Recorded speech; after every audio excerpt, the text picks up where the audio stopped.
Καλησπέρα στην αγαπημένη μου οικογένεια. Ελπίζω να είστε όλοι καλά. Πραγματικά μου λείψατε πάρα πολύ. Θα ήθελα να σας υποδεχτώ με χαμόγελο και χαρά, αλλά όπως καταλάβετε από τον τίτλο, αυτό είναι ένα βίντεο το οποίο είναι λίγο πιο περίεργο. Γιατί έγιναν δύο συμβάντα τα οποία με λύγησαν και ήθελα να τα μοιραστώ μαζί σας χωρίς edit, χωρίς μοντάζ, χωρίς μουσική.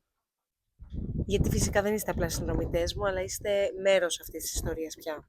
Θα ήθελα να ξεκινήσω με τις φωτιές. Και ναι, όσο έλειπα, ξέσπασε φωτιά στο 1 χιλιόμετρο μακριά από το σπίτι. Ευτυχώς ο Παναγιώτης δεν έλειπε, ήταν εδώ, βέβαια ήταν στη δουλειά του. Φυσικά τα παράτησε όλα, έφυγε άρον-άρον και προσπάθησε να έρθει προς το σπίτι. Δεν λέγανε ακριβώς που είναι η φωτιά και είχαν εκκοινωθεί πάρα πολλοί οικισμοί από αυτή τη μεριά. Φυσικά ο δρόμος ήταν κλειστός από αστυνομικούς, δεν τον άφηναν να περάσει και εντάξει, λογικό είναι. Προσπάθησε πάρα πολύ, τους είπε ότι έχει γατιά στο σπίτι, δεν υπήρχε περίπτωση να τον αφήσουν και αποφάσισε να το πάρει με τα πόδια από το βουνό. Από εκεί ακριβώς που είχε ξεκινήσει η φωτιά δηλαδή.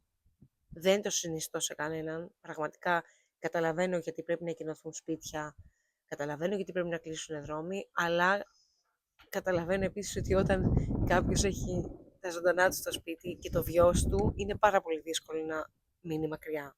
Αφού περπατούσε λοιπόν, εντάξει, του πήρε 2-3 ώρες από το βουνό πάνω να κατέβει στον οικισμό, είδε από μακριά ότι η φωτιά βρισκόταν ακριβώς εδώ. Αφού μπόρεσε λοιπόν και πέρασε από κάποια πολύ δύσβατα μέρη τέλος πάντων, όταν ήρθε λοιπόν εδώ, βρήκε άλλους 2 γείτονες οι οποίοι δεν είχαν φύγει από τα σπίτια τους, ήταν ακόμα εδώ και για καλή μας τύχη ήταν πάρα πολύ οργανωμένοι. Είχαν και μηχανήματα που τραβούσαν νερό από τις πισίνες και το έριχναν στη φωτιά. Φυσικά προσπάθησε μαζί τους όσο μπορούσε να κρατήσει τη φωτιά υπό έλεγχο.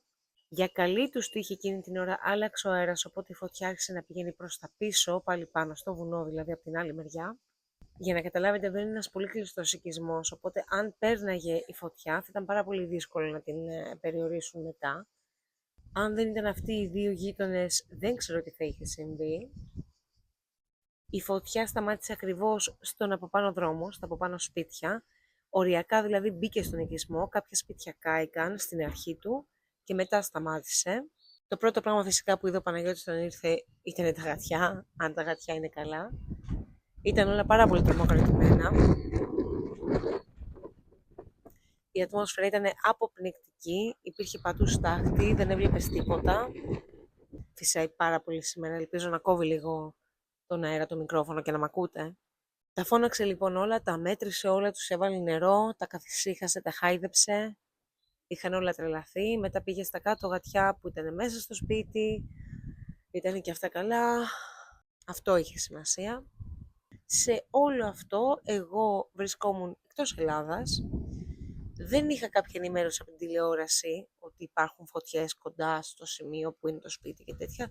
Το είδα τυχαία στο Instagram και προσπάθησα να επικοινωνήσω με τον Παναγιώτη. Φυσικά εκείνος έτρεχε, δεν είχε δει το μήνυμα. Οπότε καταλαβαίνετε το άγχος μου και την αγωνία μου μέχρι να μάθω τι ακριβώς είχε γίνει. Ευτυχώς επικοινωνήσαμε μετά και μου είπε τι είχε συμβεί και ότι όλα ήταν καλά. Αλλά δυστυχώς μου είπε και κάτι άλλο. Την προηγούμενη μέρα από τις φωτιές βρήκε τον Πίξελ χτυπημένο. Ο Πίξελ είναι ένα γατί το οποίο το βάζουμε πάρα πολύ συχνά μέσα στο σπίτι, αλλά πολλές φορές θέλει να βγαίνει έξω, οπότε υπάρχουν και βράδια που κοιμάται έξω. Εκείνο το βράδυ δεν είχε έρθει καθόλου. Το επόμενο πρωί που σηκώθηκε ο Παναγιώτης για να πάει στην δουλειά, δεν εμφανίστηκε. Ούτε για να φάει, τον φώναζε, δεν ήταν πουθενά. Πήγε λοιπόν στη δουλειά, το σκεφτόταν όλη μέρα και όταν γύρισε αποφάσισε ότι έπρεπε να πάει να τον ψάξει. Μπήκε σε όλα τα στενά εδώ του οικισμού, τον έψαχνε, τον φώναζε και κάποια στιγμή είδε ένα γατί ταλαιπωρημένο να έρχεται προς το μέρος του. Ήταν ο Πίξελ, ο οποίος είχε χτυπήσει πάρα πολύ άσχημα στο κεφάλι, του κρεμόταν το σαγόνι, τα ματάκια του κοιτούσαν αλλού. Στην αρχή βασικά δεν κατάλαβε ότι ήταν ο Πίξελ. Τον πήρε γρήγορα, το πήγε σπίτι και άρχισε να παίρνει τηλέφωνα τους γιατρούς για να δει πού ακριβώς τον πάει, τι ακριβώς πρέπει να γίνει. Τους έστειλε φωτογραφίες και βίντεο. Τον πήγε λοιπόν στο γιατρό εδώ που είναι κοντά μας. Ο άνθρωπος δεν μπορούσε να του κάνει το χειρουργείο. Μπορούσε όμως να του βγάλει ακτινογραφίες έτσι ώστε να δούμε τι ακριβώς είχε γίνει και πού είχε χτυπήσει. Αυτό που έπρεπε να δούμε είναι αν έχει σπάσει το σαγόνι του στις κλείδες, γιατί αν το είχε σπάσει εκεί θα ήταν πάρα πολύ δύσκολο να γίνει χειρουργείο. Το θετικό της υπόθεσης είναι ότι δεν το είχε σπάσει εκεί, το είχε σπάσει ακριβώς στη μέση. Επίσης τα ματάκια του δεν κλείνανε, βασικά δεν λειτουργούσε το ενδιάμεσο βλέφαρο που έχουν οι γατούλες, οπότε και αυτό θα έπρεπε να το δούμε.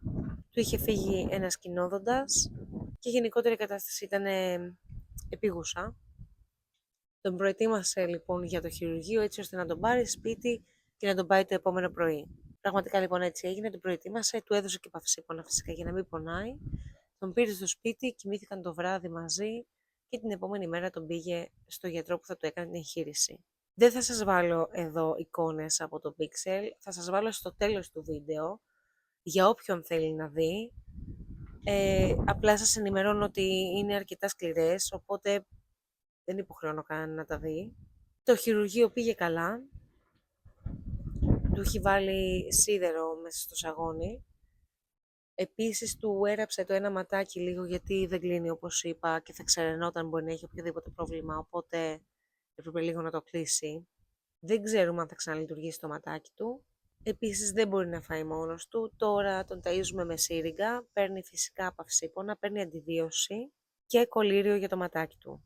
Το σημαντικό είναι ότι είναι καλά, ότι ζει, ότι τον βρήκε και ότι θα κάνουμε τα πάντα για να γίνει ο γάτος που ήταν πριν. Σε αυτό το σημείο ήθελα να ζητήσω κάτι από εσάς, το οποίο δεν είχα σκοπό ποτέ να το ζητήσω, αλλά έτσι όπως έγιναν τα πράγματα αναγκάζομαι. Θα βάλω κάτω στην περιγραφή του βίντεο ένα λογαριασμό τράπεζας για όποιον μπορεί και θέλει να συνεισφέρει έστω και ελάχιστα στα έξοδα του χειρουργείου του Pixel.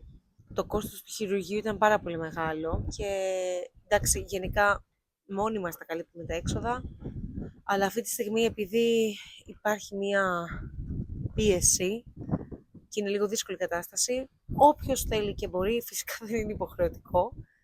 Ξέρω ότι πάρα πολλοί από εσάς φροντίζετε πάρα πολλά γατάκια.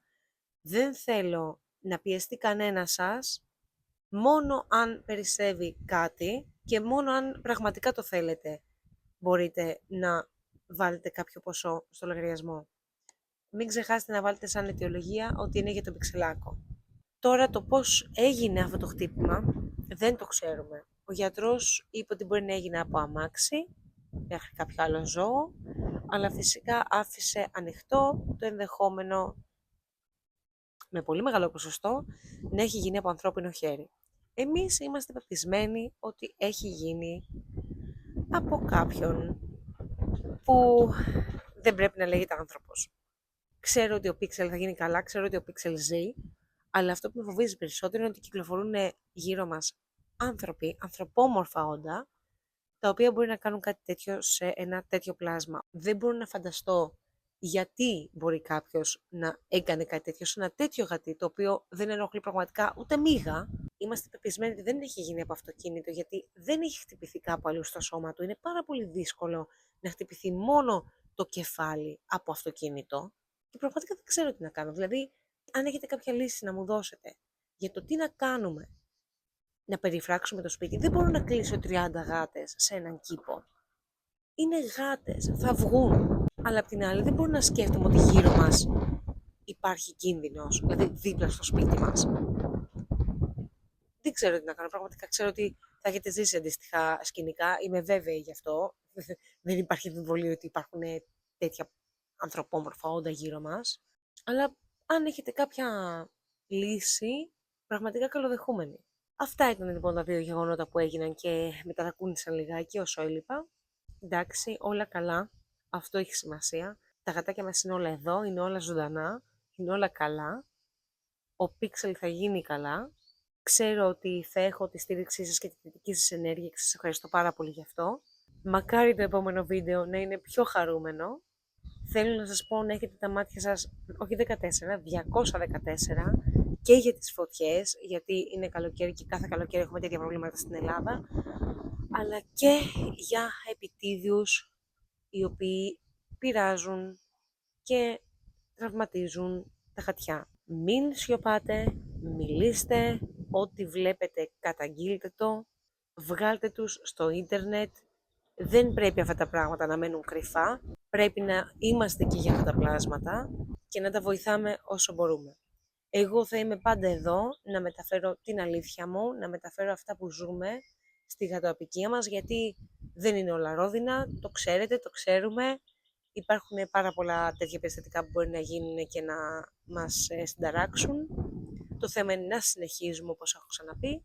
Μην ξεχάσετε να κάνετε like σε αυτό το βίντεο, να κάνετε εγγραφή στο κανάλι μου, πατώντας και το καμπανάκι της ειδοποίησης και φυσικά να μοιραστείτε αυτό το βίντεο αν θέλετε με φίλους και γνωστούς σας.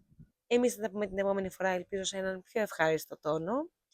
Ακολουθούν κάποια στιγμιότυπα του Pixel. Όποιος δεν θέλει μπορεί να κλείσει το βίντεο εδώ. Μέχρι την επόμενη φορά, πολύ αγάπη και πολλά φιλιά σε εσάς και τις γατούλες σας. Bye!